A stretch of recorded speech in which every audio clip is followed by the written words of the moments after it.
Blog Talk Radio.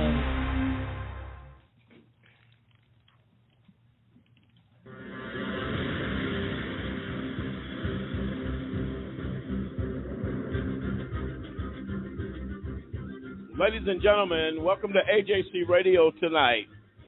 Tonight we deal with a very troubling issue, and that is the wrongfully convicted. How is it that routinely people are being locked up that are innocent? How is it that the media shows a very limited view of those stories dealing with the wrongfully convicted? How is it that this country has got it at a point of simply not caring? How did we get to that point when innocent men and women are in prisons across this country that never committed a crime? The answer to that question is they simply do not care. Tonight we tackle that subject, the wrongfully convicted in America, as we start this three-part series. Folks, hang on to your seats. We take off right now.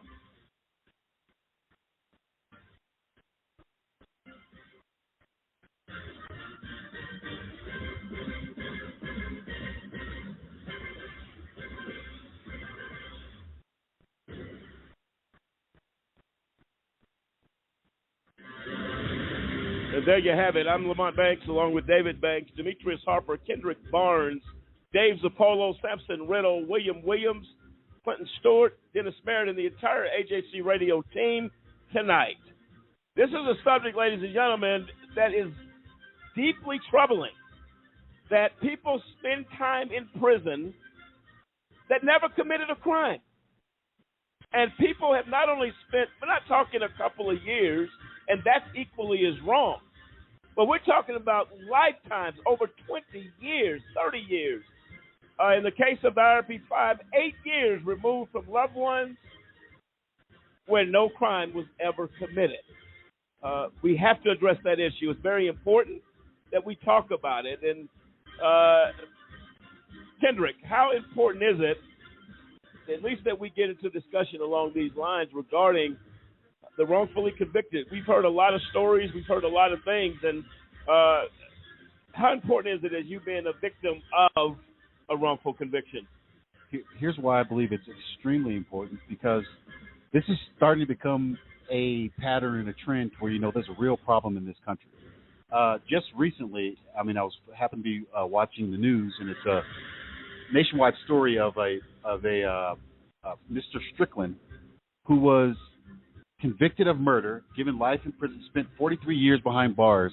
They found out that he's innocent, but the state of Missouri still won't let him go home. And the big problem is the current prosecutors are even admitting that he is innocent and did not commit this crime, but you still have the actual convicting prosecutor defending it tooth and nail that this guy should stay in prison, knowing that he is innocent. How can this be a part of a system? That's right. How can we sell this that, we have the best legal system in the world? No, we don't. If you have one innocent person in prison, it's too much. And speaking from personal experience, when you are behind bars, your voice is gone. No one hears you. And it's this slow, silent death that you have, because here you know that you've done nothing. And I can't imagine a person spending 43 years in prison for murder, getting sent to maximum security, knowing that I did not do this crime, and no one hears you. Then to find out you're innocent, you think I get relief, they crush you by saying, I'm not going to let you go. Well, but here's what doesn't make sense to me. If there's evidence to support innocence, you would think it would be a quick move to action to say we have to let these people out. They should not be in. You're talking about people who suffer so much behind bars, and the people that haven't been there, you don't have a clue of the suffering, the anguish of being locked up in a prison for a crime you never committed. You never committed the crime. We're going to talk about not only the IRP-5. Brendan Dassey is a gentleman that reached out to us quite some time ago. I think it's been over a year ago, 6 months to a year, reached out to us in regards to Brendan Dassey. He was convicted at the age of 17, and they did a documentary on Netflix series called Making a Murderer. And if you haven't seen that, you need to go watch it. This guy, a appellate court actually overturned the conviction and said that the police coerced this young boy into his confession. And a higher court came back and said, no, we're going to let that conviction stand. So if a judge said it's clear evidence that coercion happened here, this is a 17-year-old kid. He is still in prison today. We're going to tell his story tonight. Tracy, I believe it's Keough, is going to be joining us tonight in regards to that. She is the writer for World Vision Australia and creative activist and marketer for Brendan Dassey. We're going to get into that discussion tonight with her as we tell his story. Again, this is a 3-week series because I tell you what, there's a lot of information here. We're going to take, on the other side of the break, we're coming back. Ladies and gentlemen, feel free at any point tonight to dial into the show at 646-200-0628, 646-200-0628, as we tackle a increasing problem, and we're going to get also statistics of the increase in wrongful convictions. How do they continue to rise? Because no one cares.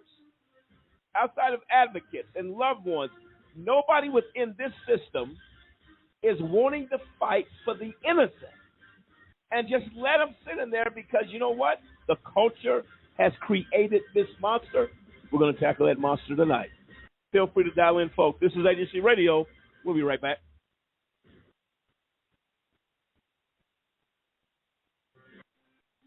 Ladies and gentlemen, can I ask you a question? Did you know that there are over 2.4 million people behind bars in the United States?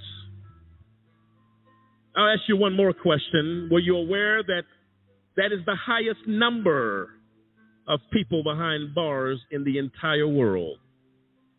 The United States makes up of only 5% of the world's population, but we have over 25% of the world's prison population. America prides itself on being the most advanced and progressive nation on earth. However, sadly, we are also the world's most archaic. I'm going to give you a personal invitation to get involved with the fight against mass incarceration. Take a few moments to call 1-855-529-4252. That is a just cause. And we fight for justice. Again, call a just cause today. Don't delay. Call 1-855-529-4252. It is time, and I say high time, that we take America's incarceration seriously. Won't you join us? Call today.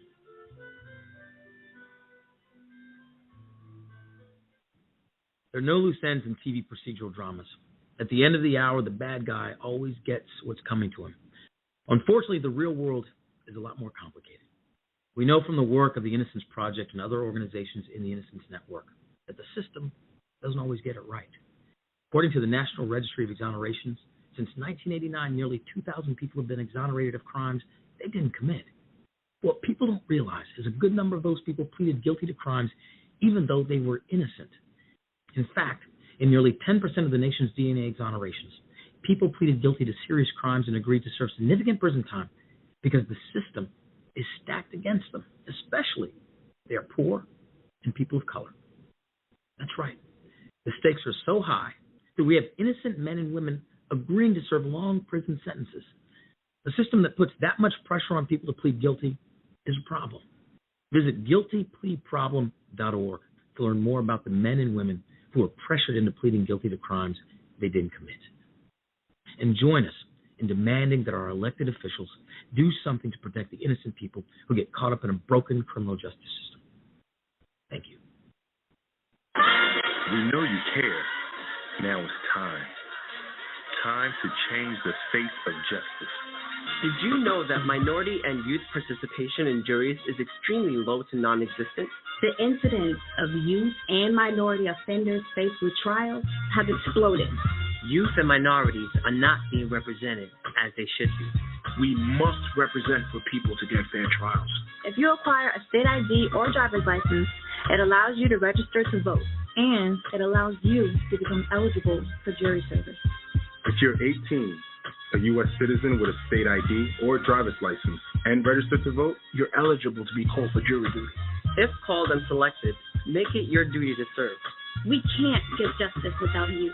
Change the face of justice. Check your local county or state jury service website for further details.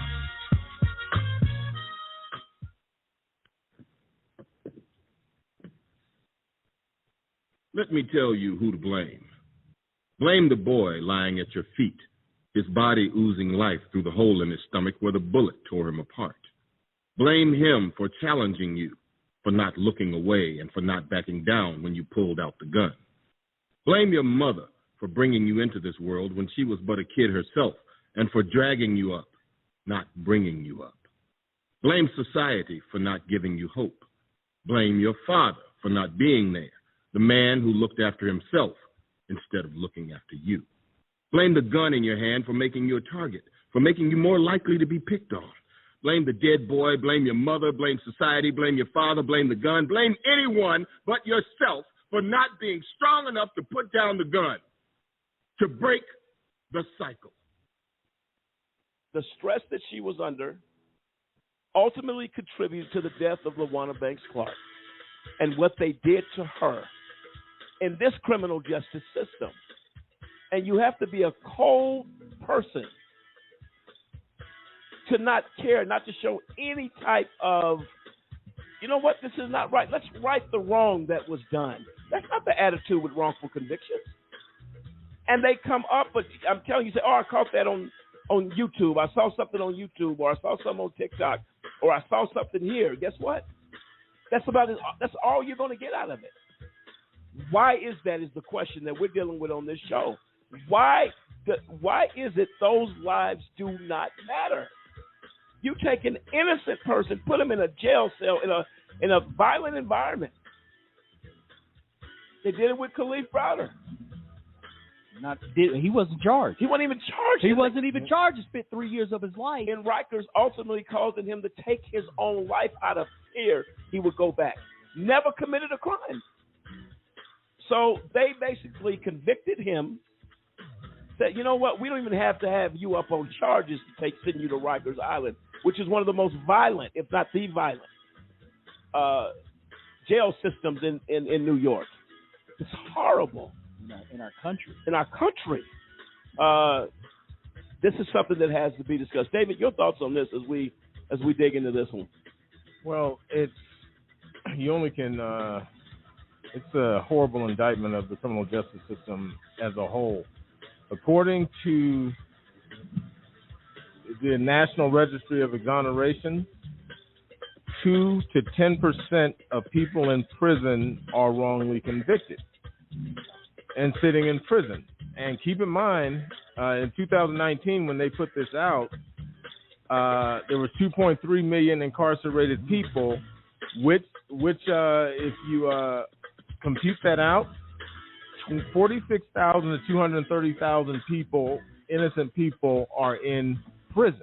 Say that number again for me. 46,000 to 230,000 are innocent? Are innocent that's in prison. Mm-hmm. Okay, now you go to now watch the news. That's why you know that nobody cares. I've watched I don't care if it's Fox News, CNN. I've watched them report on a wrongful conviction. They will report. They ask no questions about how did this happen in the U.S. criminal justice system that a person wrongly lost their liberty and freedom. But you can't beat them talking about the Constitution, liberty, and all this other type stuff. But I'll go ahead and say it: when as soon as a cop is injured on Fox News, or shot, or something is done wrong to a cop, they're going to beat it to death about how bad that people are demeaning the police. They're doing all this other type stuff. And like you said, I don't have a hatred of police by any stretch of the imagination. But at the same time, if you're not willing, this is equivalent. Look at the COVID deaths. Oh, 46 people died. Suppose 46,000 people died from COVID. They'd be all over the place. Well, get vaccinated, do all this other type stuff. Well, what about 46,000 or 230,000 people that have been lost their freedom and went to prison? That's a very serious matter, and it's a serious failing of the so-called justice system. And so you can't. There's a very sadistic, self-righteous, corrupt underbelly that is at the foundation of the criminal justice system. Even the judges and prosecutors, just like you mentioned, Ken mentioned, the prosecutor convict them, don't want to let them out, even though there's proof of innocence. And in one other case I read, the prosecutor, when there's DNA evidence that he was innocent, the prosecutor said he should stay in prison. He did something wrong. Listen, I don't think people understand.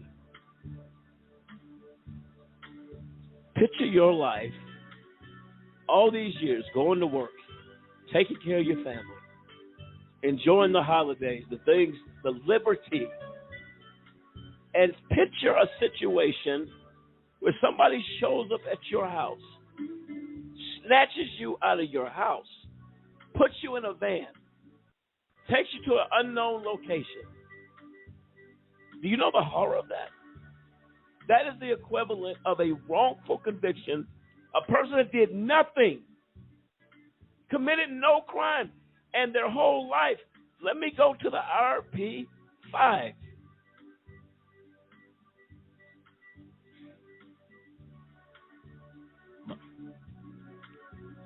You go to these men, you strip them of everything that they believed this system was. You take them from their families as their families cry and weep because of a loved one being snatched in a moment. And you know them to be innocent. You take kids from their parents. You take these men from their community, from their churches, and you snatch them in a moment. There should be outrage for that. And I don't care who you are. I don't care if you're black, if you're white, what nationality you come from. So if people sit comfortably back and say, we have the best system, we have the worst system. That's right. We have the worst system. You can say what you want to say. And until injustice visits your front door and snatches your daughter, your son, your parents, your grandma, these people snatch the elderly that are innocent. That's why the seriousness of it is what it is. That's why we have to talk about it. And the news media, they're a joke. Where's the producer saying we must tell this story? And if you didn't have advocates out here fighting to get the story known, we don't even know half of the people that sit in a prison cell and cry themselves to sleep every night when they know they've done nothing wrong. And you tell me we have the best system? I got news for you. Wake up. Wake up. Dave. You look at everything that's done. I mean, for us, the IRP 5, it was 9 years ago this week that we were sentenced and were remanded into prison for 8 years. I still remember that day like it was yesterday, standing in front of that judge and that judge saying, 121 months, good luck to you. The heartlessness, and it was the same judge and prosecutor that put LaWanna Clark Banks in prison. And when you have these prosecutors that are win at any cost, no matter what they see for the innocence, I'm still putting people in prison, those are the ones that have to be removed from their position. Period. Yes. And when you have a prosecutor, this is what is so alarming. DNA is at a whole nother level today. To exonerate the innocent. Say you thought these people did it. And we didn't have the technology we have today. But you have a way. You have a way to say, when a defense attorney comes to the court and says, hey, we asked the court to allow DNA testing, it will prove the innocence of my client that went to prison 10 years ago. Do you know the prosecution objects? They object to the truth. They fight tooth and nail against it. Now, if they felt that they were so right, why would they fight it? Oh, this is going to prove that I was right and he should be in prison. Right. But no, they fight. And a judge that allows it. See, the corruption is from the top down. If you go before a judge's court and says we would like DNA testing because it will prove innocence, the prosecutor is to seek justice. In all situations, that's his job. Seek the truth. They don't seek the truth. No, they don't. They and we watched it with these guys. These guys, our system is so corrupt. It is so corrupt, and they steer the judge and the prosecutors. They steer these cases in the directions that you want. We literally asked. We did our exit interviews. Talked to one of the jurors. The guy said, "Listen, we were sitting there. We were asking where was the defense. Now this is in the IRP 6 case. I talked to the man on his front porch. He's there, and all he's doing is being given morsels of misinformation, and this court allows this crap to happen. It is biased. The scales are not even anymore. You go in there with the assumption of guilt. They make you look that way, and then you're fighting for your life to try to be innocent." Well, go ahead. Yeah, to William's point, we were there. We lived it. As Dave said 9 years ago, we were in the courtroom. None of our evidence, when you talk, Lamont, you talk about the judges and the prosecutors, I think we had 9 pieces of evidence compared to over 280. And so when the jury asked, is there anything else to consider? They were looking. They know we were innocent, but there was nothing. That crooked judge in Colorado, Christine Arguello, would not allow any of our evidence to be submitted, be considered to the jury. So when you talk about wrongfully convicted, that's exactly what happened to us. But everyone was in on it. The appellate court was in on it. They wanted to put us away, like Mott said, away from our families because there was a sore. These people are evil. Well, it states here. John Grisham wrote this, and if you know anything about John, he's an author. He says wrongful convictions happen every week in every state in this country, and they happen for all the same reasons.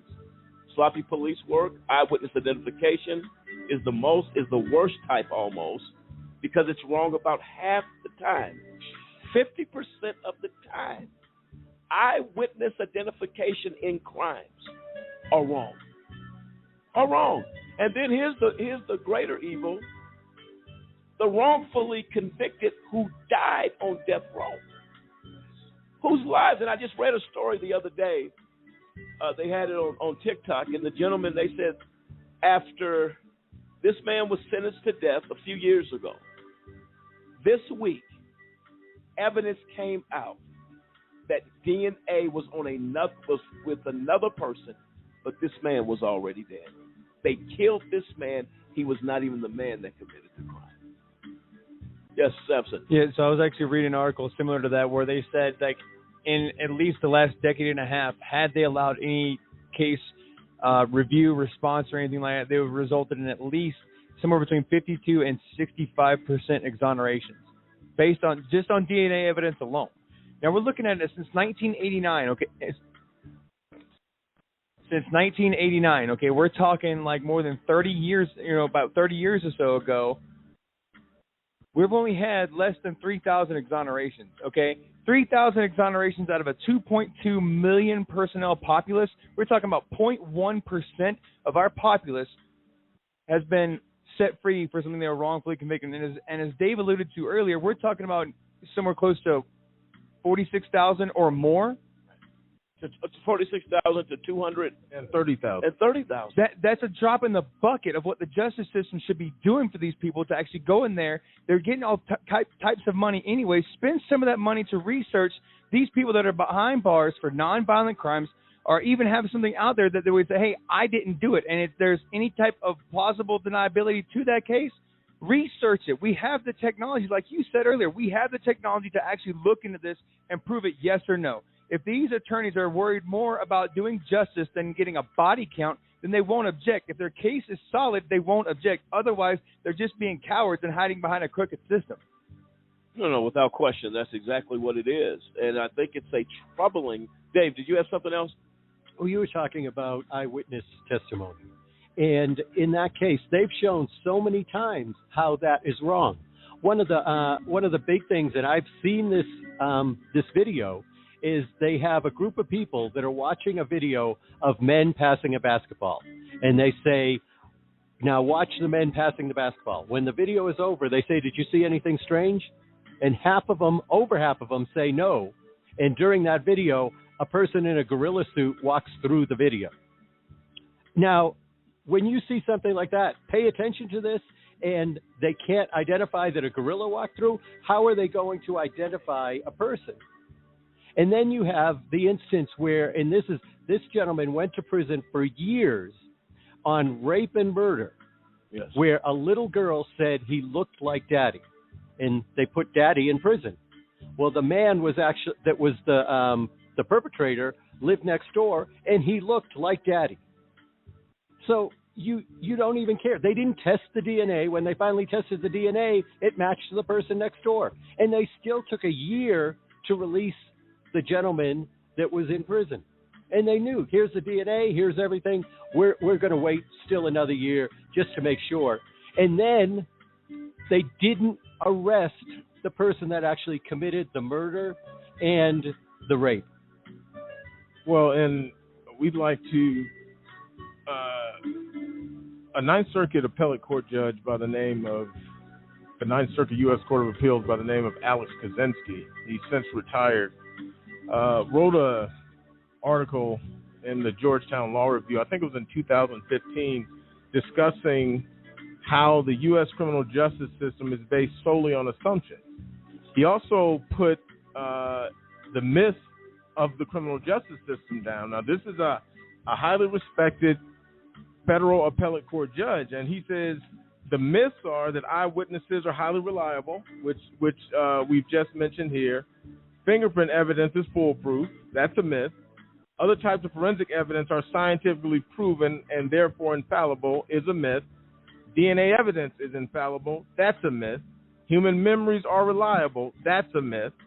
Confessions are infallible because innocent people never confess. He says that's a myth. Juries follow instructions. That's based on assumptions. They don't check with juries to see what they actually believed.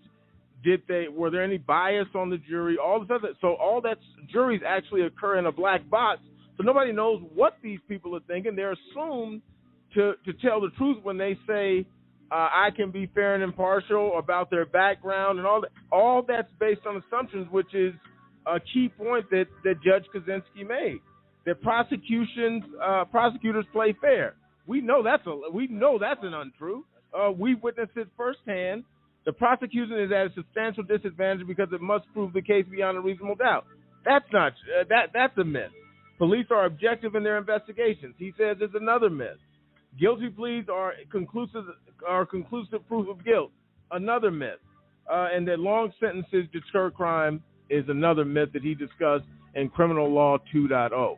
So while you think the wrongly convicted are sitting around just woe is me, we got sour grapes because we got caught and they didn't really want to go to prison, they wanted to get away with something, simply not true. The justice system has many issues with it, the U.S. justice system, and it's highly unreliable.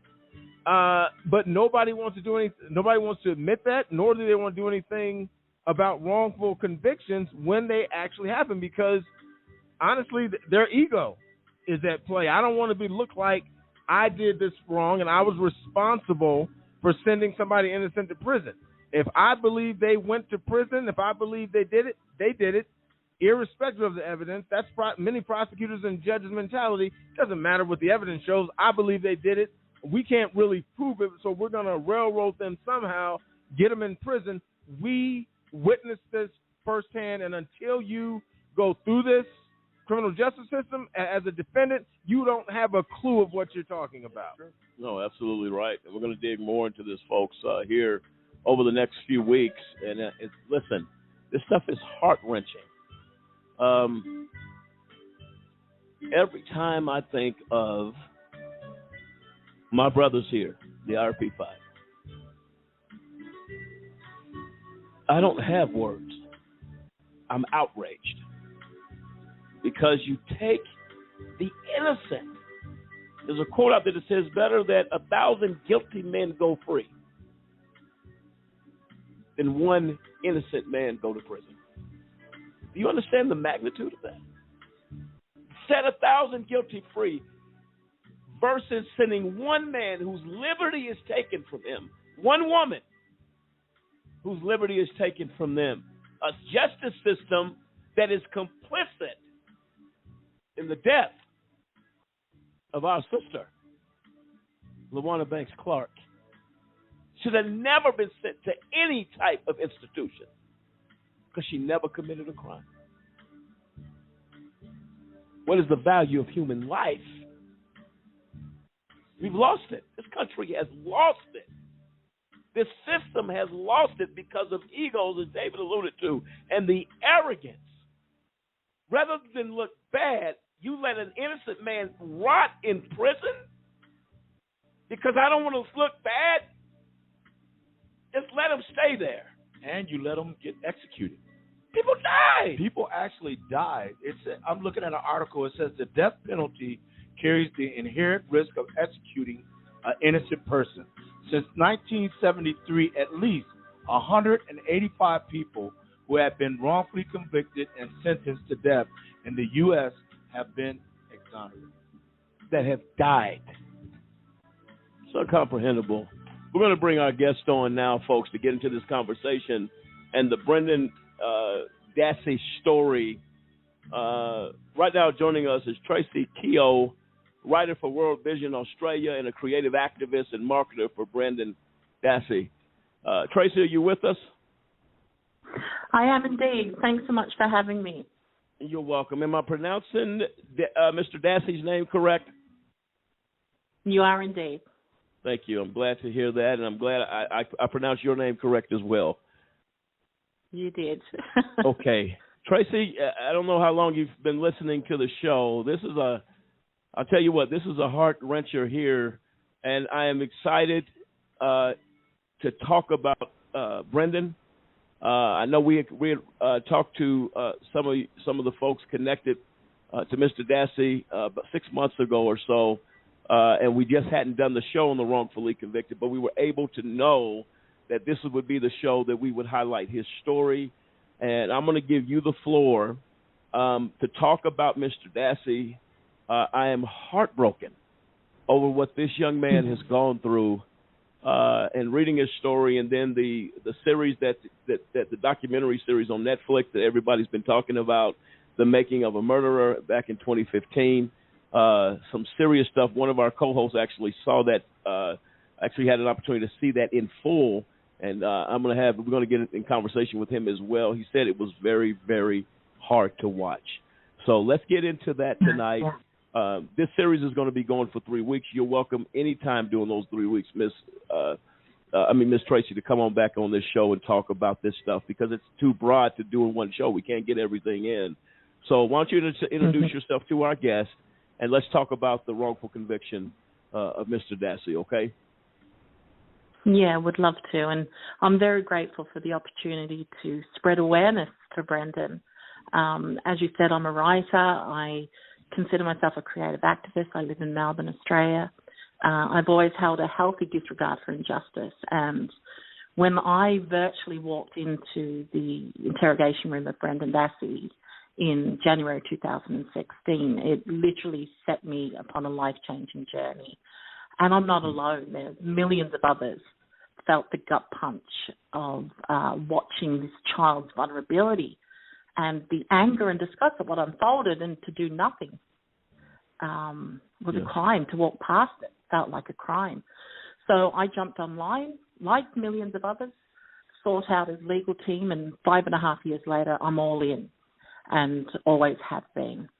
You know, at the time of his arrest, Brendan was a 16-year-old kid. He was in the 10th grade at Mishcot High. He'd never had any interaction with law enforcement. He was quiet, socially reserved. You know, all of these things we know about Brendan. He loved his PlayStation and animals. But what a lot of people don't know, they know that he had some type of disability, but that's been unpacked further recently. And, you know, at that time, Brendan was functioning between the age range of 5 to 11 years. You know, it's he'd been taking a mixture of special ed and normal classes, but he didn't take normal classes because he was capable of them, but because the law required it. And since a young child, he's been repeatedly diagnosed with learning disabilities, which, you know, there's a slew of IEPs that testifies to that.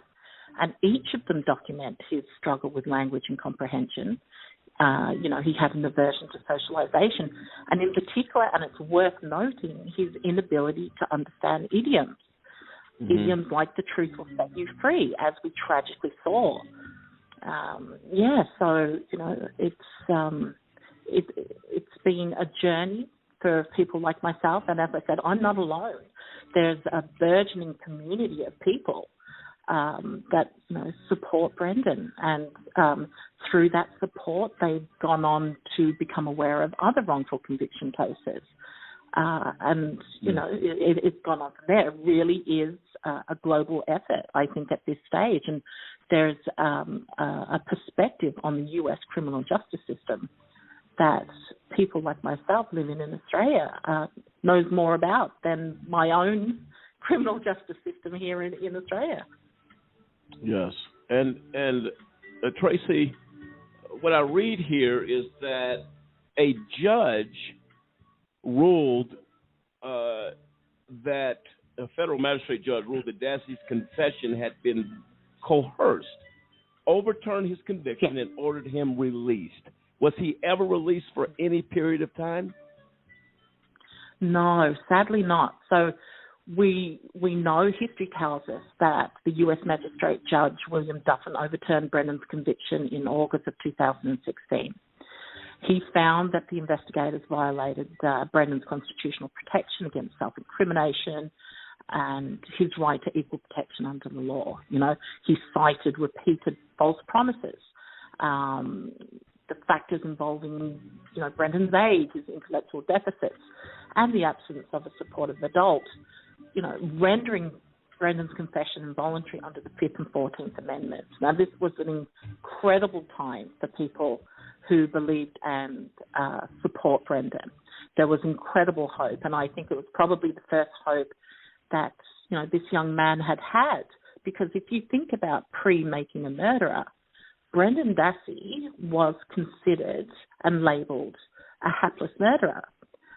People had forgotten about him outside of those labels. So I know he came very, very close to being released. His team fought very hard. The Wisconsin Attorney General at that time, Brad Schimmel, was filing appeal after appeal. You know, even Judge Duffin himself, you know, wanted and granted supervised release from prison for Brendan. And there were only hours to go to his release. I remember this vividly because, you know, I was fortunate to have an insight to what was going on. But, you know, literally hours away from stepping outside the prison, Brendan was sitting in his cell. He was ready to leave. He'd given away everything that he had and had changed into brand new clothes, right? So he was hopeful. Outside, he could hear the noise of the news vans and the journalists setting up to cover his release. And with only hours to go, the Seventh Circuit Court ruled that Brendan remain incarcerated pending the state's appeal. So he got extremely close, but the Attorney General of Wisconsin at that time, Brad Schimmel, just kept putting barrier after barrier in front of him, you know. So, oh boy. So this kid is ready to leave prison. He's packed up. He's given it, which is customary that if you're leaving prison, you kind of get rid of everything. Hey, man, I'm leaving here. The cruelty of this system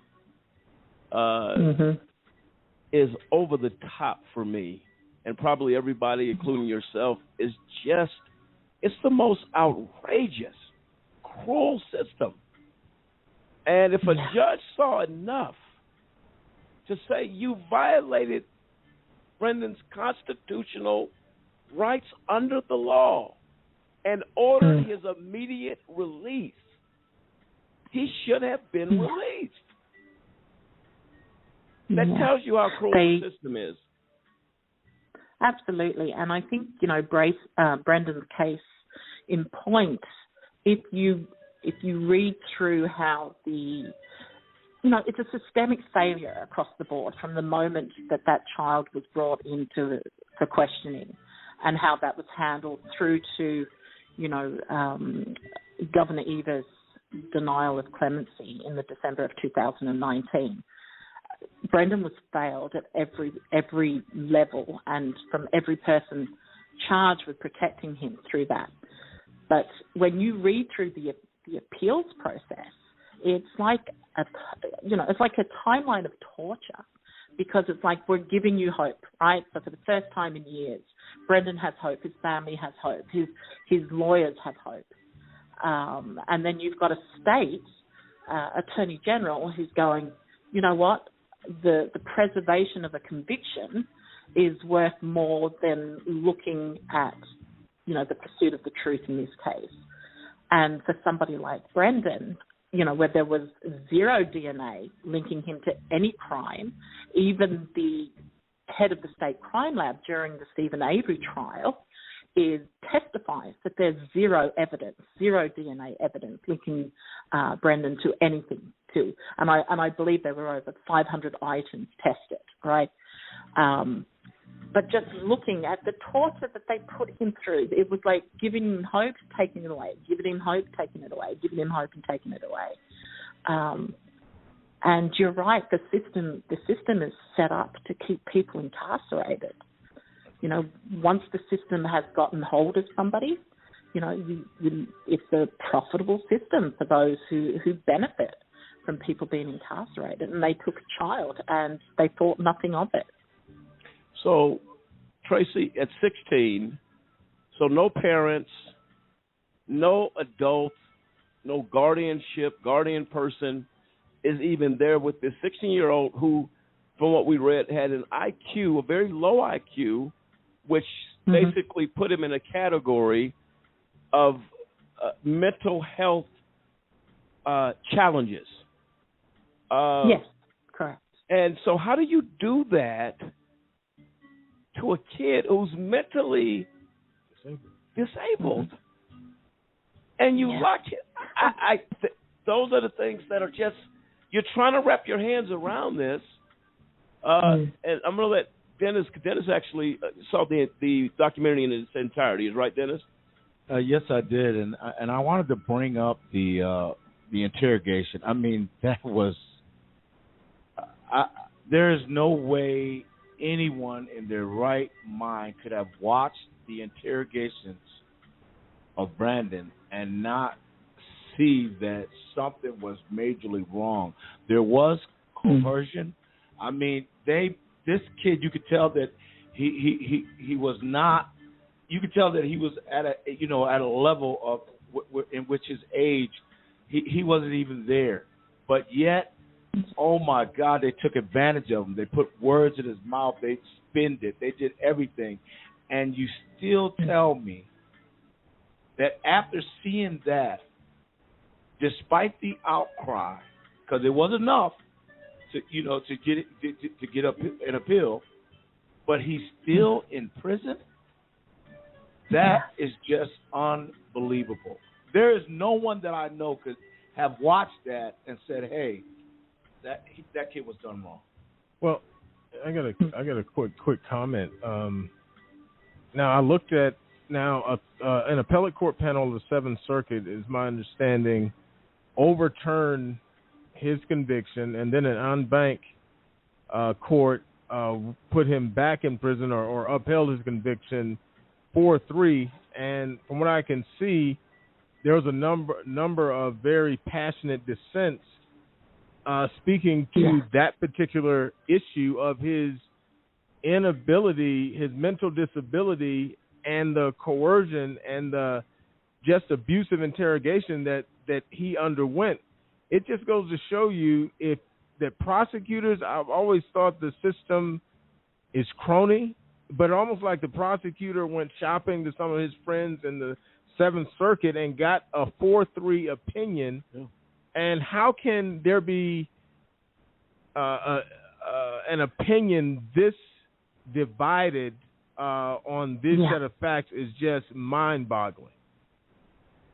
Yeah, absolutely. I think if we're looking at the interrogations for people listening who perhaps, have been living under a rock, right? So I dare say that most of the Western world and others have some knowledge of what Brendan was subjected to. But, he interviewed as a kid at 16 6 times from November of 2005 to March 2006.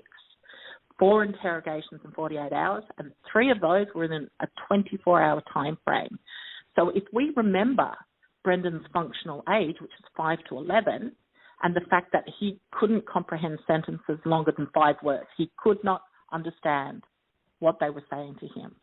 So in the March 1st interrogation alone, he's asked over 1,200 questions by the investigators. This is a question every 9 to 10 seconds. So not only did Brendan not understand his Miranda warnings, which differed each time they were read to him, he clearly had no understanding of what was playing out before him. And we see that, right? And they were leading him to inculpate himself in a horrific crime. And it's so clear that he's guessing, which is evidenced by the who shot her in the head sequence. And I think, just coming back to something that you said, the world having that perspective into his interrogation and the reaction it elicited in millions of people has literally started a movement, right? And you don't need to be a lawyer or a police officer in that moment to understand that was what was happening was incredibly wrong. You just had to be human, right? Because you watching it, you knew there's a lack of humanity that these officers have. He was a vulnerable kid, and they were experienced investigators using the Reed technique, which is developed for seasoned adult criminals. They used it badly, and they weaponized it against him. So when we talk about the en banc decision, and you're absolutely right with the dissents, they were searing dissents, which really spoke to the judicial ignorance of the 4-3 majority. I think all of those things are really important for, people who perhaps haven't done a deep dive into the case to know that this child, and he was a child, he was 16, but his mental capacity was between 5 and 11. This is proven. We know that. And the officers just took advantage of him. There was false evidence ploys. There was, the fatherly figure type of stuff. All of what Reed teaches. Right. And I think the tragedy of this is that if his mental capability is 5 years to 11, you got questions coming at this kid every 9 seconds. Yeah. You overwhelm this kid. He doesn't even comprehend what you're even talking about. And to lock this young man, this kid, the judge should be removed from the bench. The police officers that interrogated this kid should be charged criminally. Should be charged. And Lamont, if you can imagine a reenactment, I would like to see a reenactment of this interrogation with an actual 5-year-old, and you would see how people would respond to it. I think that would be something like that would just outrage people even more. The mental capacity of a 5 to 11-year-old, put one of those kids in a reenactment and allow the public to see exactly what was going on. The outrage over a child, a literal child of 5 to 11 being just completely abused by police officers. Well, we talk all the time regarding the mentally ill, the mental challenged inmates that are locked up in that need care. This kid needed care. Should have never been talked to without a parent, without a guardian. And that is criminal, what they've done to this kid. Tracy, we're going to do... That's right. I mean, there was no parent, there was no lawyer, there was no interested third party. And, you know, the February 27th interrogations, that was very purposeful. You hear in the transcripts that at the end of the interrogation, they then tell him that they're going to call his mother.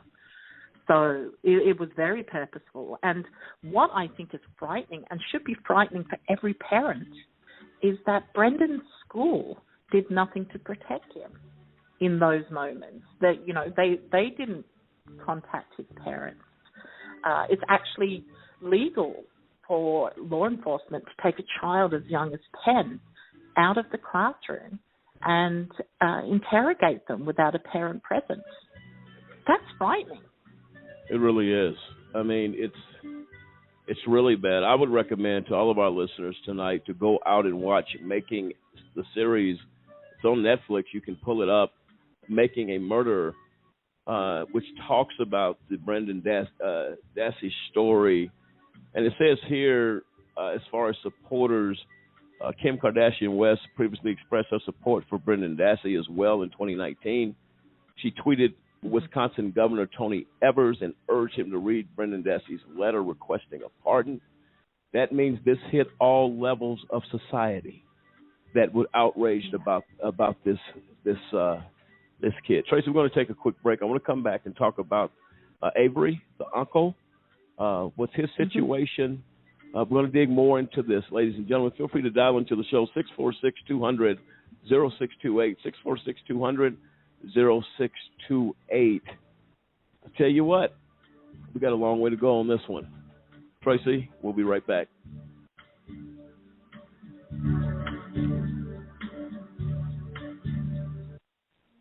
Mass incarceration means that we've got a very high rate of incarceration historically, comparatively. And the other thing is the rate of incarceration is so high, so socially concentrated, we're no longer incarcerating the individual, but we're incarcerating whole social groups. The rate of incarceration now is about 5 times higher than it was historically. Historically, it was 100 per 100,000.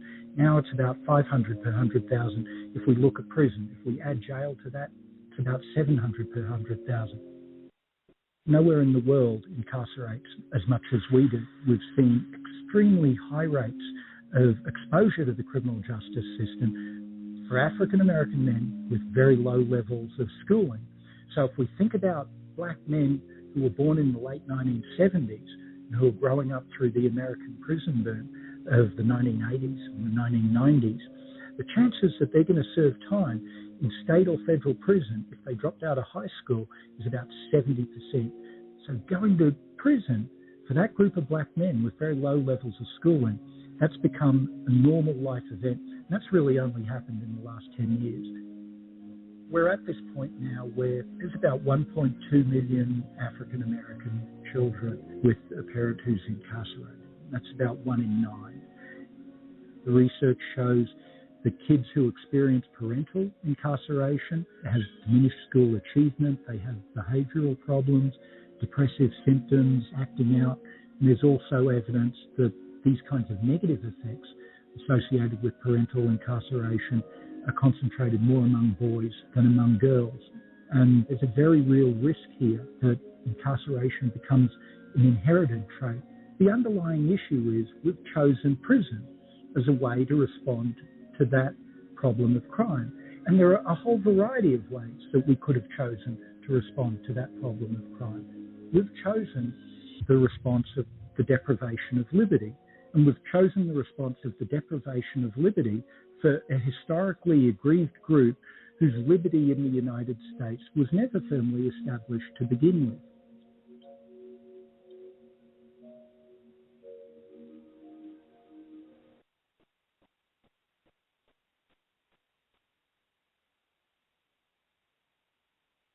For a kid whose mom or dad is in prison, life is tough. Now add a wrongful conviction to that, life just got a little bit tougher. Trying to explain to friends why mom or dad is not at the school play or at the ball game is something that no kid should ever be faced with, especially if mom or dad is innocent. Ladies and gentlemen, get involved today to stop the epidemic of wrongful convictions.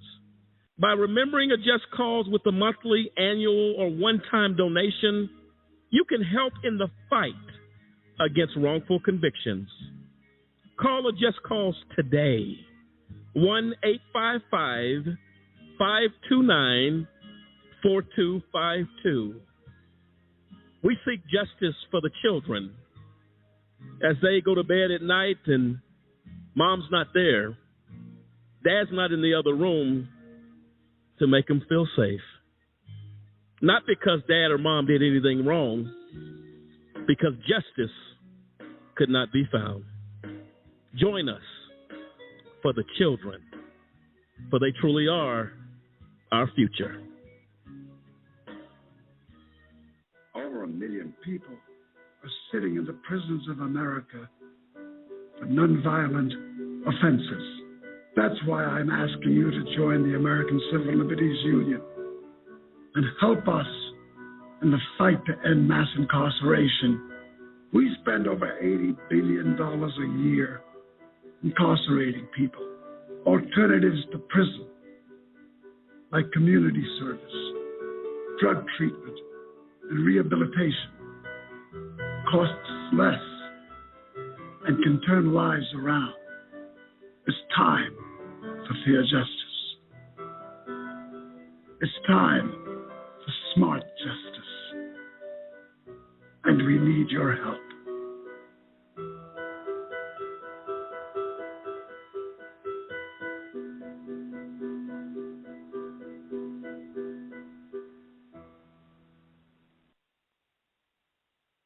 I can solve difficult problems for a Fortune 500 company. I can run a successful business. I can manage your home improvements. I can publicize your message. I can motivate your audience. I can put my military experience to work for your company. I can teach your children. I can boost your bottom line. I can add value to your workplace. I could be a loyal and productive employee. But I can't put my skills to work for your organization if I'm not given the opportunity. If you don't recognize my talent and ability. If you don't hire me. If you don't have an open mind and a workplace that's open to everyone. If you don't realize that America works best when everybody works. What can you do? What can you do? What can you do? You can remember that it works. It's what people can do. It's what people can do that matters. Nearly 50 million Americans have disabilities. Capitalize on their talents with employment practices that benefit everyone. Learn more at whatcanyoudocampaign.org. You must have thrown 1,000 pitches teaching him to hit a home run. Spent countless Saturdays running routes so he could learn to hit an open receiver. Endless afternoons teaching him how to hit the three-pointer. But how much time have you spent teaching him? Teaching boys that all violence against women is wrong is one of the most important things a man can do. Learn how to start the conversation at teachearly.org. Brought to you by Futures Without Violence and the Ad Council. Hey guys, I'm Jordan Sparks. I'm Chase Crawford. And what's up? It's Usher. Hi, I'm Rachel Bilson. I'm Hayden Christensen. I'm Peyton Manning. Hey, we're Fall Out Boy. I'm Dear Archuleta. I'm Corbin Blue. I'm Kristen Bell. And we're the Jonas Brothers. Do something good for your community. Reuse bags and bottles and always recycle. Help us collect 1 million pounds of food. helps people prepare for natural disasters. Do something about homelessness. Anyone could be a rock star in their community. So then do something. Do something. Do something. Do something. Visit DoSomething.org to find out how. You're on your way to meet up with friends, but you can't seem to get anywhere quickly. You don't want your friends to be annoyed, so you text. You're on your way.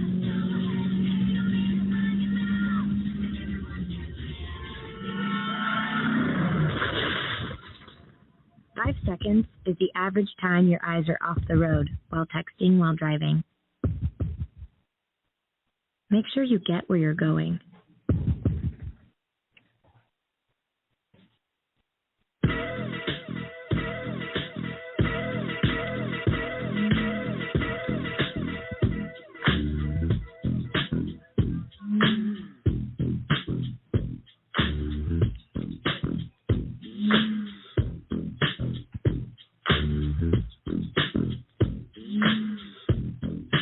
Welcome back, ladies and gentlemen, to AJC Radio tonight. As we have, I'll tell you what, gone down a road that is one of the most uncomfortable roads we've had to travel here, but we're going to travel it because the issue at hand is the no-care attitude of wrongful convictions. We're dealing with the Brendan Dassey story. We've been joined by Tracy Keogh. She's writer for World Vision Australia and creative activist and marketer for Brendan Dassey. Let me tell you something, folks. And Tracy, are you with us? I am, yes. This story of Brendan Dassey is probably one of the most horrific tales of abuse to the mentally challenged, and takes you down a road that to what lengths will people go to secure a conviction. I mean, this is a child who has been in prison the last 13 years. And when a judge had the integrity to call it what it was and say that the police coerced this young man, they violated his constitutional right under the law. You have a 7-panel judge panel that comes back and says, well, no, we're going to uphold the conviction. Just ignore what the judge said. The magistrate judge said that this was coerced. It was unconstitutional. And don't even bring to the table the mental health issues suffered by Mr. Dassey. 16 years old, and Tracy, from what you tell us, he had the mindset anywhere from a 5 to an 11-year-old mentally. Yeah, that's correct. Yeah. This is criminal. No matter how we call it, it's a criminal situation. Tell us a little bit about Stephen Avery, Tracy, and how they tried in this particular situation to piece together this bogus theory of a crime. And when I read some of the details, the mutilation of a body, Brendan would have had no mental capability to carry that out. No, Talk to us about that. Again, it's worth noticing that Brendan Dassey didn't hunt, right? And we know hunting in rural Wisconsin is part of the culture. People grow up learning how to hunt. But Brendan didn't hunt. Brendan suffered from sinucose, so he would actually faint at the sight of blood. Oh, wow. That's hardly the makings of a murderer, right? That's but right. all of these things about Brendan meant nothing to the state and meant nothing to, the prosecution. I mean, putting it simply, right, the state argued to Avery's jury that, contrary to Brendan's March 1st story, that Miss Halbach was killed in the garage. And the state argued that only one man was responsible for her death, and that man was Stephen Avery. Yet to Brendan's jury, the state comes back and argues that Miss Halbach was stabbed and killed in Stephen Avery's bedroom, according to Brendan's March 1st statement, and that both Avery and Brendan were responsible for her death. It's insane. It's insanity. I'm very far removed from a lawyer, But even I get that makes absolutely no judicial sense. Brendan was sentenced to life in prison with the earliest possibility of parole in 2048. So we know that that's a de facto life without parole sentence. The jury took 4.5 hours to convict this child. He didn't stand a chance. And I think that, there's many failings from the state and from the prosecution. I mean, we can touch on them if you like. We can talk about, the impact of prosecutorial misconduct. But I think one of the major contributors here was the Ken Kratz press conference, which I'm sure you saw when you watched Making a Murderer. The theft of Brendan and Stephen Avery's presumption of innocence is a major contributor to their wrongful conviction. The DA gave a presser on March the 2nd, so they've got their false statement on the 1st. They worked really hard to get that statement. It took them 4 or 5 goes to embed that narrative in Brendan. He gives a presser, he issues a warning. It's a dramatic event, telling people not to let their children under, the age of 15 listen in. And then he narrates Brendan's false and coerced confession to millions. To mention that Brendan had confessed was prejudicial enough, but Kratz then goes on to vouch for the truth of the confession. He's saying, we know what happened to Teresa Halbach. Brendan and Stephen Avery were never going to get a fair trial after that. Never. It would have been impossible. And, there were ethical rules governing pretrial publicity in Wisconsin. There's the Wisconsin Rule of Professional Conduct. But Kratz didn't care, and no one held him accountable to that, No one ever filed complaints. No one basically cared. And, with Stephen, Brendan was targeted, and Ken Kratz there's an article where Ken Kratz openly says that Brendan Dassey was targeted. And we know that he was targeted for numerous reasons and through different avenues. But, obviously being Stephen Avery's alibi, he was with Stephen supposedly that night, helping Stephen clean up the yard. As they did all the time. They lived on a salvage yard. This is what they did. It's how they lived. Mm-hmm.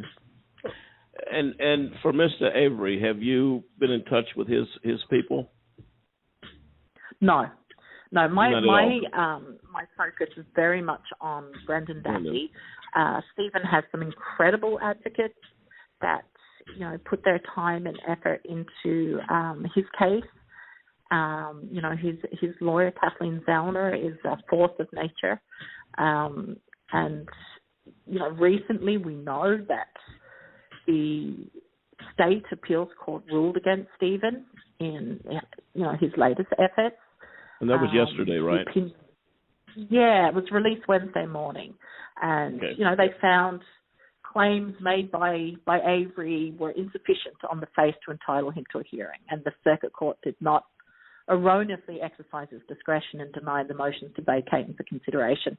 Now, I'm aware of the most incredible researchers in this case that dig into the minutiae of this case that aren't on the payroll of anybody, and there are so many factual errors in their decision making in this opinion. But what I thought was interesting about it myself was that Kathleen Zellner came out and she tweeted, that it points out specific doors that are still open for Stephen to pursue freedom through. And, she thanked them for their careful review. I think that, there's no doubt that she will continue to pursue release for Stephen Avery. And I think if there's anybody that can achieve that outcome, it would be Kathleen Zellner. But I mean, it's horrific. Stephen's been subjected to 2 wrongful convictions. He's lost life to incarceration. Let me ask you a question, Tracy. Have you talked to Brendan as of late? I don't talk to Brendan, but I certainly keep in contact with him through emails, yes. Okay, how's he doing? You know, Brendan's a really hopeful, sweet and gentle guy. You know, he received letters from people all over the world, and that is, you know, that lifts his spirits. And I think it's so important because, you know, for those moments that he gets to immerse himself in the world of the people that are supporting him, it takes him away from the confines of, you know, the 8x4 that he's forced to live in. But he is so hopeful, and he's incredibly thoughtful of other people. And, you know, he's somebody that should never walk past a correctional facility, let alone spend the last 15 years of his life, you know, confined to one. He's a good man. He's grown into a good man in the most horrific of circumstances, which is a testament to who he is. Well, I do want you to add to the list for Brendan that a Just Cause organization, AJC Radio, is in support of his freedom. That we are vehemently angry, outraged for what they've done to him, and that he has a friend and a support system here at Just Cause organization, and we will continue to stay in touch with you. I'm truly saddened for that young man because we live, and that's exactly right. Sad. It's just you cannot, as Dennis alluded to, seeing the making of a murderer and the interrogation part of that documentary, to see that is over the top. It's that doesn't seem humanly possible that we would do that to a young boy and claim our system is the best in the world. It's just it's hypocritical. It's not true. And if anybody's proof of that, Brendan is. There was something, Tracy, that you wanted to read from Brendan. Yeah, so Brendan wanted to share a little message to everyone. You know, particularly the community behind Brendan Dassey is full of amazing, incredibly generous and kind people. He has brought together, you know, exceptional people from all over the world to fight for him. And he's very thankful for that. And a message Brendan wanted to share with everyone listening is, please tell everyone on the radio station that I love them and that I am very thankful and grateful for everyone who is supporting and fighting for me and for my family for all these years. Thank you. And that's Brendan. That's Brendan. Hey, has there been any national media attention like a CNN or MSNBC? Has any of them, I've read reports where they reported on the court's ruling, but they haven't really gotten involved to actually report that this was an outrage and with no opinion or nothing. You haven't seen anything along those lines? Not recently. Around the time of the writ of certiorari that was sitting with the United States Supreme Court, there was a lot of media. You know, you had the New York Times, you had the Washington Post. Everybody was talking and addressing the factors at the center of Brendan's wrongful conviction, and it was positive. It was positive. It all spoke to, you know, in support of Brendan. I think, you know, things have quietened down on that front insofar as once the clemency petition was filed, which had, you know, great fanfare, there was a lot of support, incredible support behind that clemency petition in the October of 2019. And with that came a lot of, you know, interest from the media. Myself, supported and funded by a lot of incredible people, we launched a billboard campaign across Wisconsin from the September through to the end of December, and that we got some media attention, some national media attention. It was syndicated, an article, and all those types of things. So that was great. But coming up, we are about to unleash ourselves on Wisconsin once again, because we can't stop saying Brendan Dassey's name, right? We can't stop talking about it, because there are, for every wrongfully convicted person that we're aware of, there are potentially hundreds of thousands that we're not. So the ones that we're aware of, I think we have a duty to do as much as we possibly can as free people to see justice served, and to see justice served for Brendan in this case. So as of next week in Wisconsin, there's another billboard campaign. There's a lot of initiatives planned. We are doing an error flyover. Everything is targeted at the governor, of course. We are extremely disappointed in his apathy towards, a special ed student who has been wrongfully convicted. He didn't even review the petition. That's how much Brendan's life means to certain people, right? That he didn't even review the petition. Is that the governor you're talking about? Yeah. So he's got this arbitrary criteria that denies Brendan clemency. But this arbitrary criteria is in light of not even having reviewed the petition.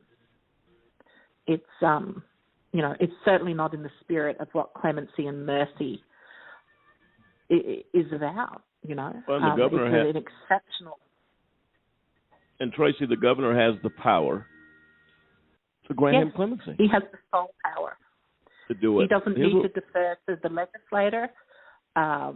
He has a pardons advisory board. He convened a pardons advisory board, but they only make recommendations. It's an executive power that sits with the governor alone. So he could decide today to release Brendan Dassey. He could commute his sentence, or he could grant him a pardon. He can do that today.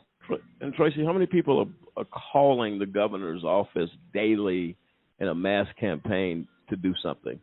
Has that happened? Well, we kind of do everything we can. As I said, you're talking about a community of people that are extremely passionate about this and are moved by their outrage and sadness in equal measure. So we have email zaps, we have phone zaps. We do them all the time. The email zap, for example, is up around 500 people sending an email on the same day at the same time with the same message. And, it's relentless, and we will continue to be relentless, because I think if we want to see the change, if we want to be part of the change that we want to see in the system, then we need to be this active. If justice can't be sought within the confines of the system as it is, which is designed to incarcerate and maintain convictions, then the people must bring pressures from outside of the system to affect the change they want to see. No, absolutely right. That's what we need to do to get Brendan Dassey home. Well, Tracy, this is what I'm going to do. I'm going to take a quick break. I want to come back, and I want to give you, I want you to give us information to our listeners. I'm going to be respectful of your time. You've been great with us tonight. I don't want to hold you too long, because I believe we're going to be talking even more about this story. And please let Brendan know that a just cause is going to get behind the fight. We're going to get in the fight and do whatever we can on our end as an advocacy organization to contact the governor, Wisconsin, and say, look, what are you going to do here? You can't have too many people crying out, making calls, and calling for justice for this young man, especially if it's I don't know if it's an election year for this governor, is it? Yes, he's just announced that he's running for re-election. Okay. So if he's running for re-election, he would have reason to take action for this young boy. And that's what we need to look into. Yeah. Okay, so we're going to come right He ran the first time on criminal justice reform and has done nothing. Oh, he did. Okay. All right, we're going to work together, me and you, and the other millions of people that are getting behind Brendan. We're going to get behind in this fight with you, okay? Again, I'm going to be respectful of your time, not holding you too long. We're going to come back at your closing remarks and cannot thank you enough for coming on this show tonight. Again, we're going to be covering this topic here over the next 3 weeks. So let's take a quick break, come back. Are you able to stay with us, or are we okay in letting you go? I'm going to do whatever works for you. I will give all the time that I have to talk about Brendan Dassey, so I am absolutely fine to keep talking. Okay, well then we're going to change the order of things. We're not going to come back with closing remarks. We're going to come back and we're going to continue to talk about Brendan Dassey tonight. And we're going to just take you all the way to the end of the show, another 35 minutes or so. And I was asking our folks, what time is it in Australia? It's about 11:30 there, a.m.? That's right. Yeah, 11:30 a.m. on a Friday morning. All right. As long as you're not up at midnight, 1, 2 in the morning, then we're going to respect that. And we're going to come back and finish this conversation. Ladies and gentlemen, feel free to dial in tonight, 646-200-0628, 646-200-0628. Brendan Dassey, a victim, unfortunately, in a system that has gone awry, and we're going to deal with that, coming back with Tracy Keogh and the AJC Radio team. Folks, this is AJC Radio. We'll be right back. Look, right now, while you're looking at this on your screen in your hand or on your computer, there's somebody just like you who's sitting in a prison cell. And they didn't do much more than you did, some crazy weekend. You didn't get caught. They got caught. And they can never get uncaught.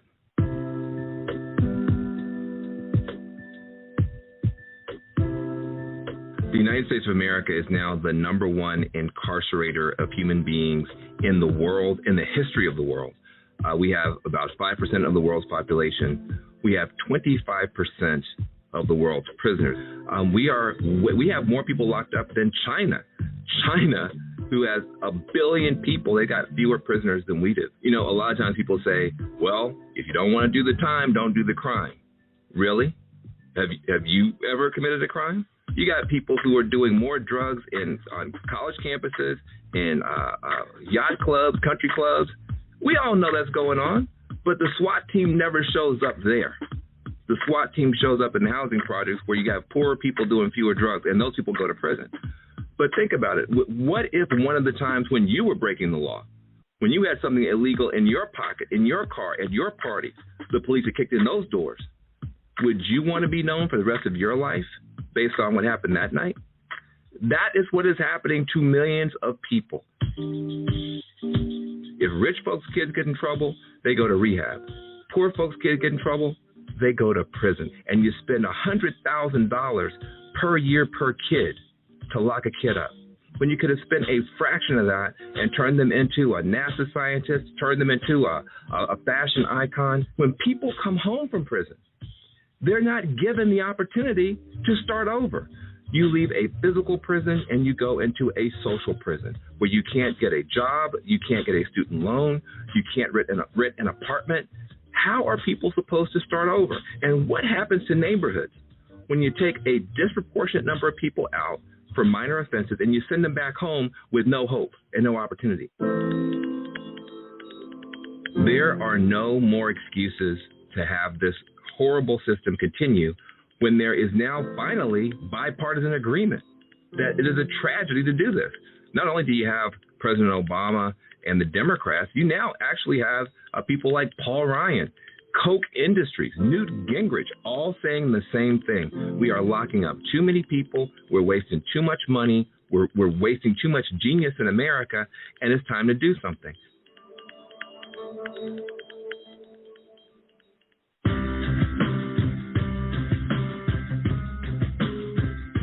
How often does our justice system get it wrong, convicting innocent people of crimes they did not commit? a new project by the University of Michigan Law School and the Center for Wrongful Convictions at Northwestern University School of Law, tries to answer that question. In the last 23 years, more than 2,000 people have been convicted of serious crimes and later exonerated, according to the National Registry of Exonerations. By far, the largest segment was almost 1,200 defendants falsely convicted because of large-scale patterns of police corruption, generally in drug and gun cases. Of the remaining 873 defendants exonerated, nearly half were wrongly convicted of murder, and of that group, 101 were sentenced to death. On average, it took more than 11 years for a conviction to be set aside. Why does the justice system get it wrong? In homicides, the biggest problem is perjury and false accusation, most often by supposed eyewitnesses. False convictions in adult rape cases are primarily based on mistakes by eyewitnesses, while false convictions in child sex abuse cases are often for fabricated crimes that never occurred. 2,000 exonerations may seem small in a nation with more than 2.3 million people behind bars, but there are far more false convictions than the report contains. Most false convictions are never formally challenged, and those convictions that are successfully overturned receive little or no attention from the media, according to the report's authors.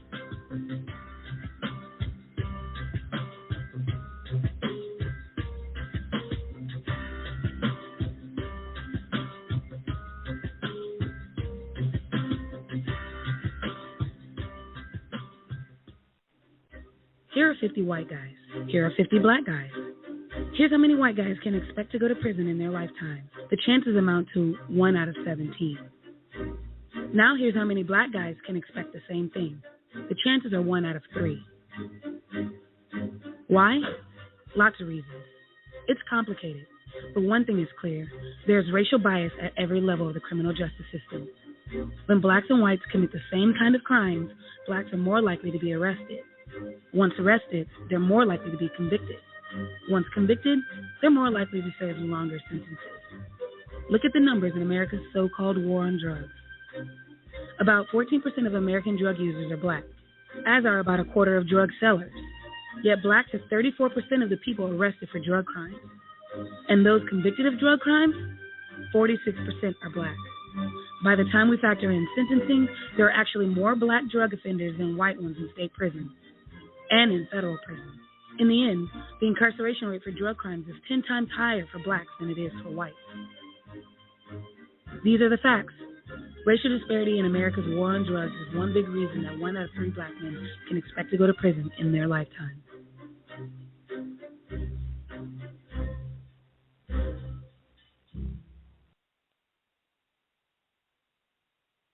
Almost every day in the news, we hear stories about innocent people who are returning home after spending years in prison for crimes they did not commit. What you may not know is that their problems don't end once the limelight fades. For many wrongfully convicted individuals don't receive a penny for the injustice that they faced. Take the case of Floyd Bledsoe. He spent 16 years in a Kansas prison for murder and rape he did not commit. And while Floyd was eventually exonerated, he lost everything. His family, his farm, and decades worth of income. Unfortunately, Floyd's story is not unique. Kansas, along with 17 other states, doesn't have a law to compensate wrongfully convicted individuals for the injustices they've suffered. And in states with compensation laws, many of those are woefully inadequate. We owe it to all the men and women in all 50 states to provide fair compensation to those who've suffered these injustices. Join me in urging our lawmakers to do the right thing by the wrongfully convicted. Go to innocenceproject.org to find out how you can help.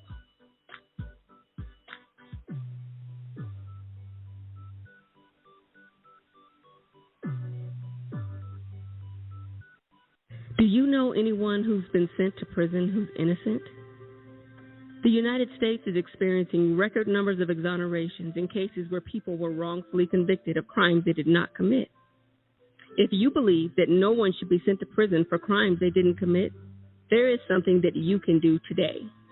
By remembering a just cause with a monthly, annual, or one-time donation, you can help in the fight against wrongful convictions. Call a just cause at 855-529-4252. or visit a-justcause.com and click the donate button. A Just Cause is a 501c3. Wrongful convictions are wrong. Let's be the voice of those who can't speak from behind the wall.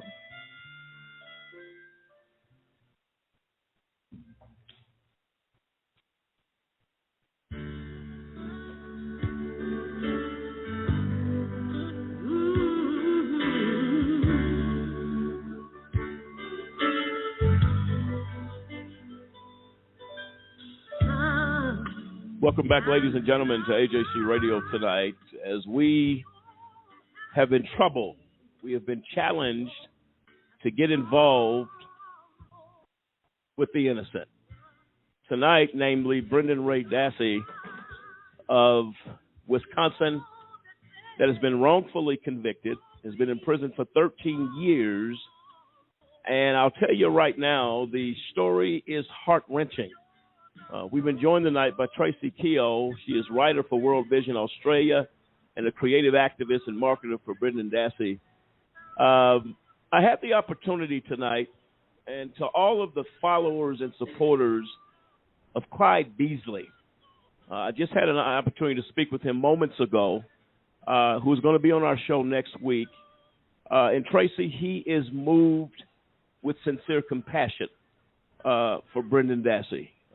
He said to me that he had no idea that this was the kid that has suffered this type of injustice.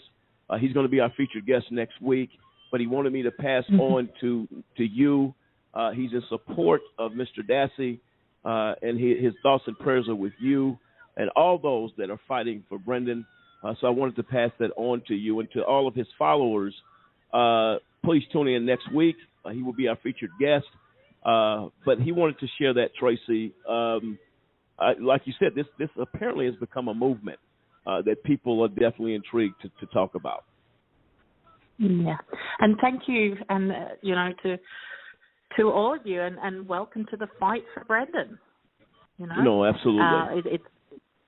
It is one of those cases that once you bear witness to what has happened, you don't walk past. You can't leave it.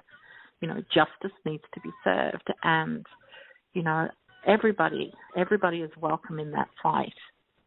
Absolutely, and he really offered him to come on and to speak to you, and he said, I don't want to take away from her story tonight, and so it's unselfishly said, let this story be told, because he said he is intrigued with the dialogue, with the conversation that we're having tonight. He said he's writing everything down. So, Mr. Beasley, thank you so much if you're still listening to the show, and we'll be very happy to have Mr. Beasley on next week. But getting back now, Tracy, to Brendan. A lot of supporters, a lot of people out there. We are going to, as a Just Cause, find out. This is an election for for this governor in Wisconsin. It's an election time for him, and we're going to call him out on this failure to act initiative. Yeah. How don't you act in response to this type of injustice? How do you do it? And yet you want to come back to office and tell us, we're going to do criminal justice reform, but you leave a kid who is a grown man now but has suffered what Mr. Dassey has suffered, and you want us to go to the voting booth and vote you back in? Yeah. We're going to reach out to the people in Wisconsin. Don't vote for him. Well, there's very little altruism in politics. We've witnessed it through our wrongful conviction. If, by and large, if politicians can't receive a political advantage, they're not interested in doing anything for people, maybe unless it's a member of their family. But that's just a sad commentary, given the high praise and the constant commentary you hear on the news about the greatness of the United States criminal justice system and things of that nature. But in the case of the IRP-5, there were over 70-plus trips made to Washington, D.C. to talk to congressmen. They couldn't believe that the wrongful conviction and some of the things that the judge and the prosecutor actually happened. But at the end of the day, they didn't do anything about it. Yet you see them holding hearings on President Trump, potential Russian collusion. They do all sorts of stuff when it's politically advantageous to do so.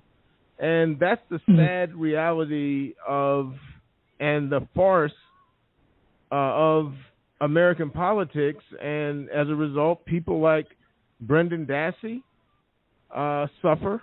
The courts as well. That it seems like we're just dealing with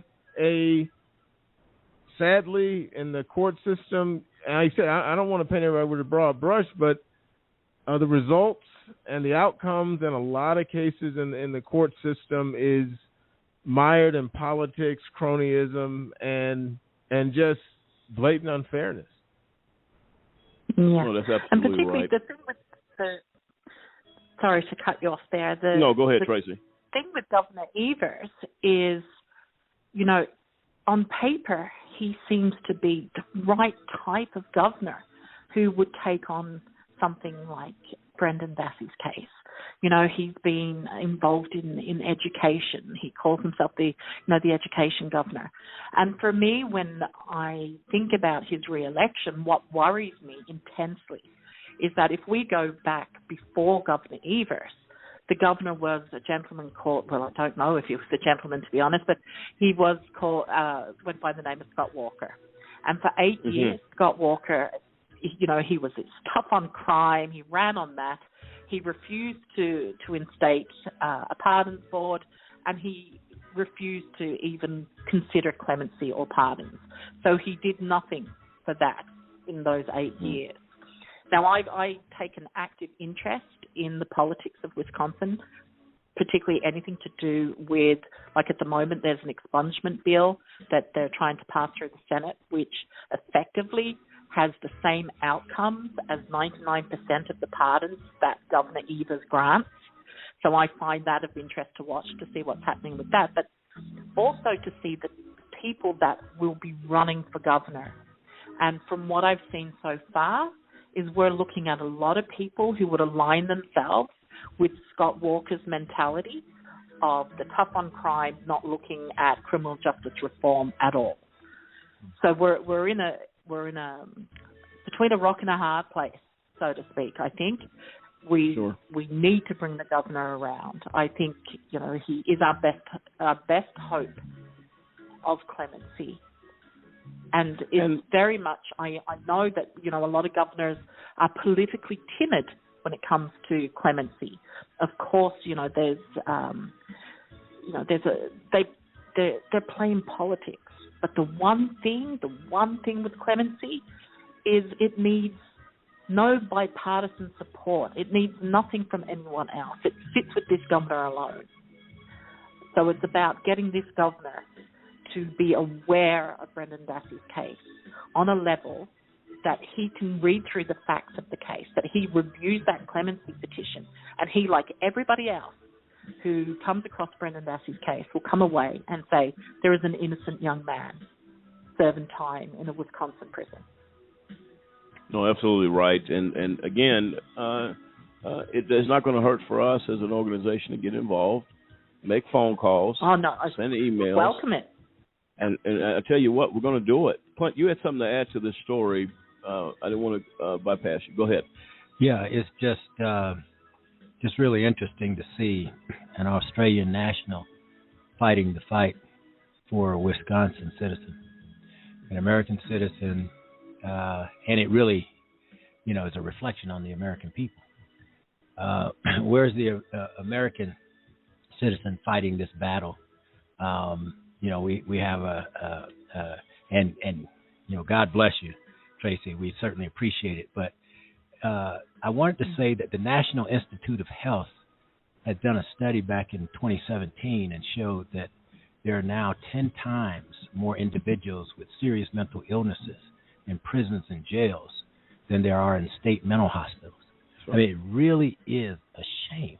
The United States, when we look in the mirror What do? We put the mentally ill people in prison, incarcerate them. We shut down all the state hospitals, and then just send them to jail. This is something I could really get passionate about, and I believe the underlying issue goes back to money. How much is the funding? How much is the budget on each one of those heads that are incarcerated? For it's a money issue.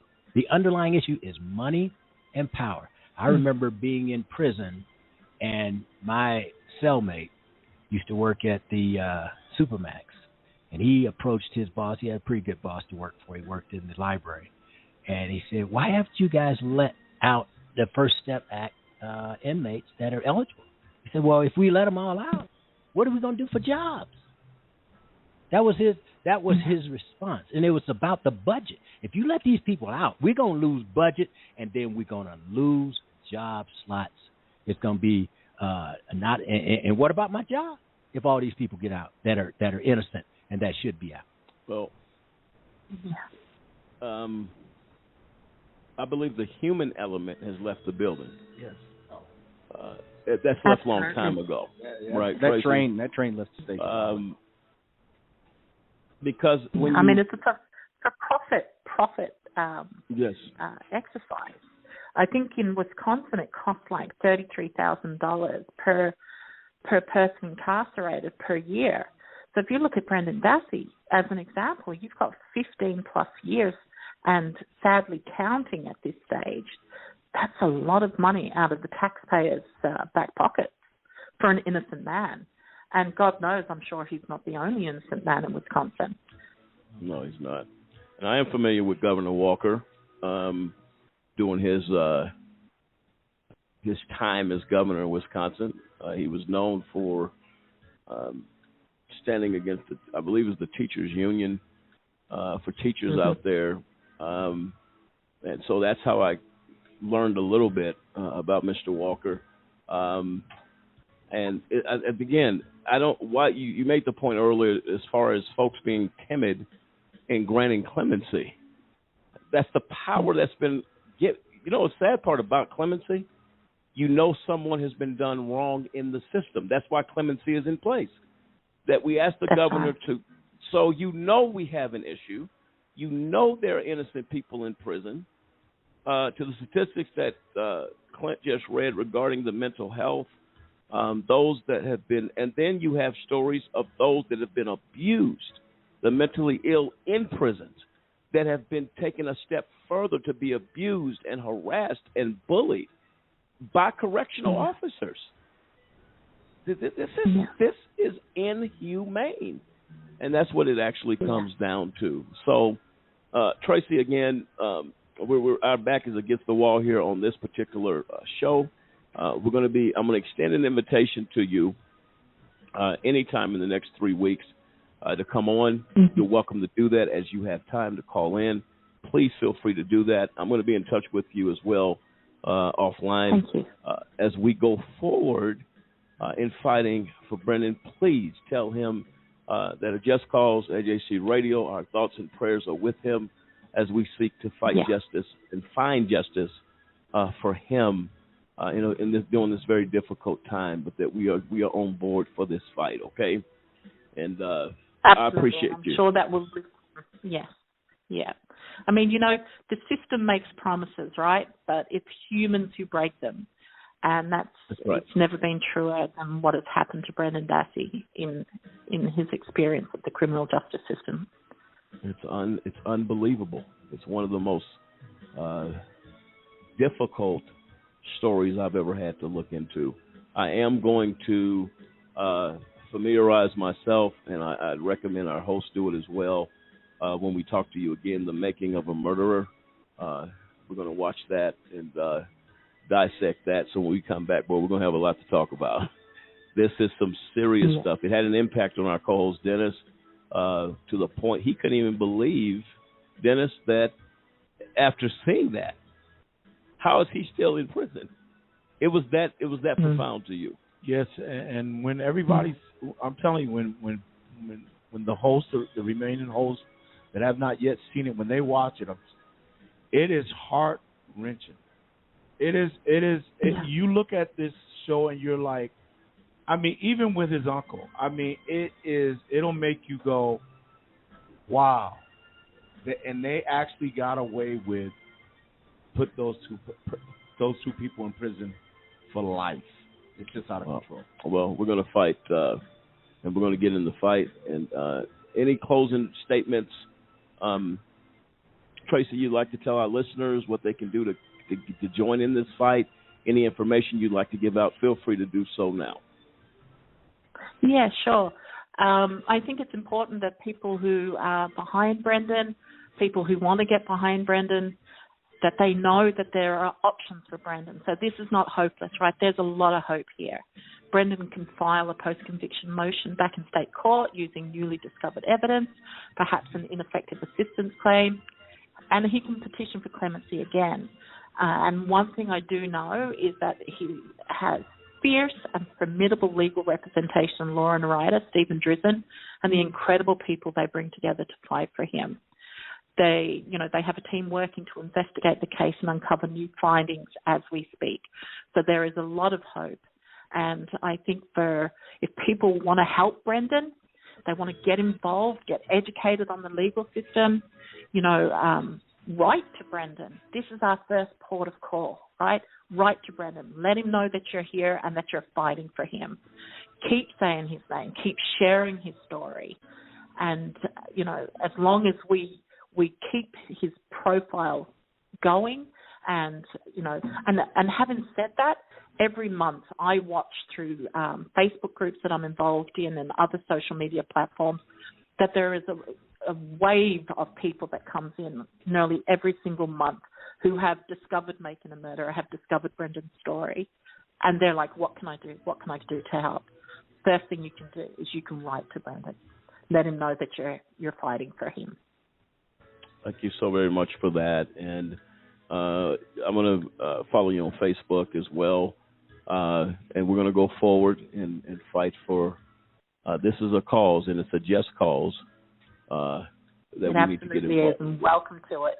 Yes. Thank you so very much, Tracy, and taking Thank time you for today. having me.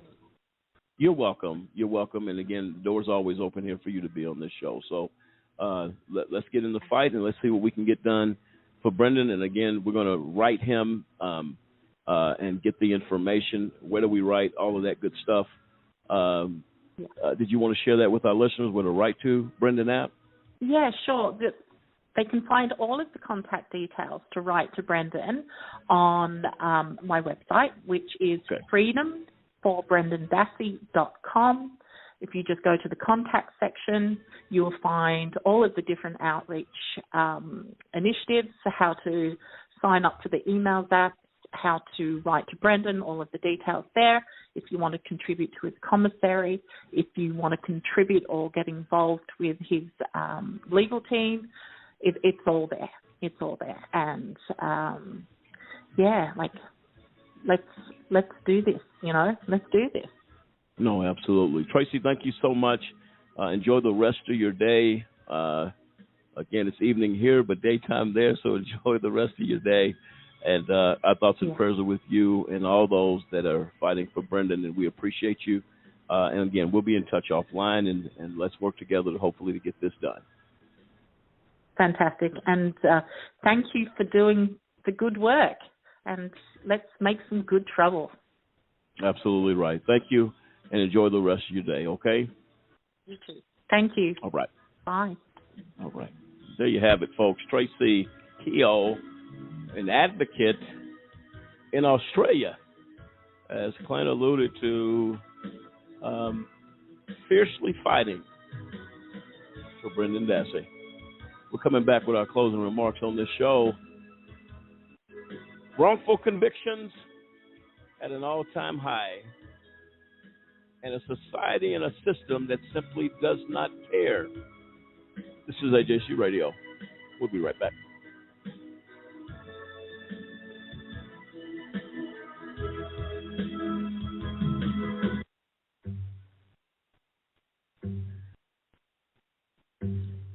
Please have a seat.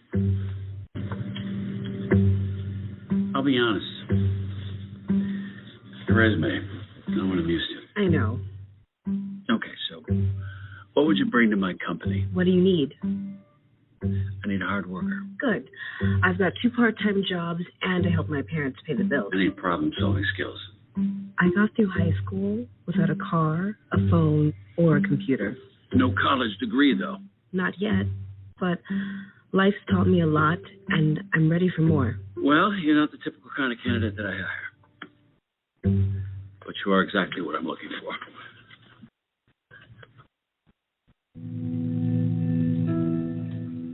Your company could be missing out on the candidates it needs most. Learn how to find, cultivate, and train a great pool of untapped talent at gradsoflife.org.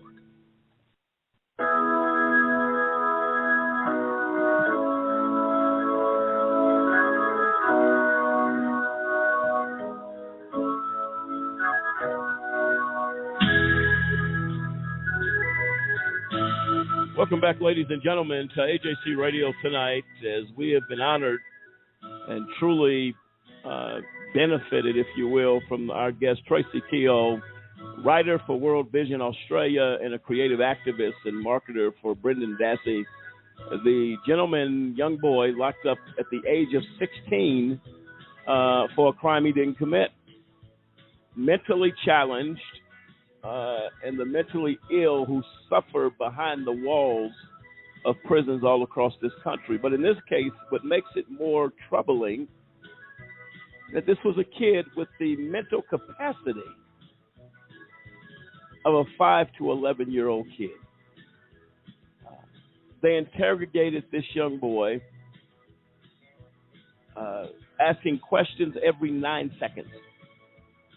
Not the capacity to even understand what was going on, nor did he have the capacity to commit the crime that they have wrongfully convicted this young boy of, to the point where a magistrate judge came back, made the statement that this kid was coerced by officers, that his constitutional rights under the law were violated. Absolutely horrific. I would recommend, ladies and gentlemen, that you go watch the Netflix documentary series "Making a Murderer," and we're gonna be having talks with Tracy in the near future as this series continues. And to all of the followers for Clyde Beasley, a guest who deferred to finish our story with Tracy tonight. He is founder and director of the Prison Reform Project and Jobs for Ex-Felons. He's going to be joining us next week. To all of his listeners and all those that tuned in, I'll tell you right now, talking to Mr. Beasley, he was very troubled with what he heard about this young man and the fate that befell him. He's going to be talking about that next week as well on the show. Ladies and gentlemen, tune into the show. Tell your friends, tell your family. We do understand that most folks do tune in to us via online. Feel free to pass that message on. If you'd like to call in anytime during the show, that number is 646-200-0628, 646-200-0628. I would also recommend that folks would contact the governor of Wisconsin and call, email, hit their social media pages up, and cry out for the release of Brendan Dassey. That's what we need to do. Ladies and gentlemen, I'll tell you what, this has been again, as Dennis alluded to, I alluded to, and others here, a heart-wrenching show about this young man. And he actually sent a message of love to all those that were tuning into this show tonight in the midst of his situation. That speaks volumes about the character of Mr. Dassey. We're going to do our best to fight for him and do what we can to find justice. Samson, your closing remarks on this show. Yeah, I mean, I'm glad we're doing multiple shows on this one, because the fact of the matter is like we said at the beginning of the show, we'd rather have thousands of guilty men go free than one person that is innocent be behind bars. And the fact of the matter is that someone with such a heart and such limited capacity, as Mr. Dassey has spent so long behind bars, is an absolute travesty. I look forward to, helping cry out against this, and for him and all the others that are locked up behind bars, wrongfully, to to get the message out there and to move people that are in charge to take the actions that are at their disposal. This governor has clemency in his hands. We, as the populace, have to use our voice for those that can't, speak for themselves. And again, good point made. Ladies and gentlemen, until next time, this is AJC Radio signing off tonight. Be safe and continue our ways to fight for justice. This is AJC Radio. Until next time. Good night.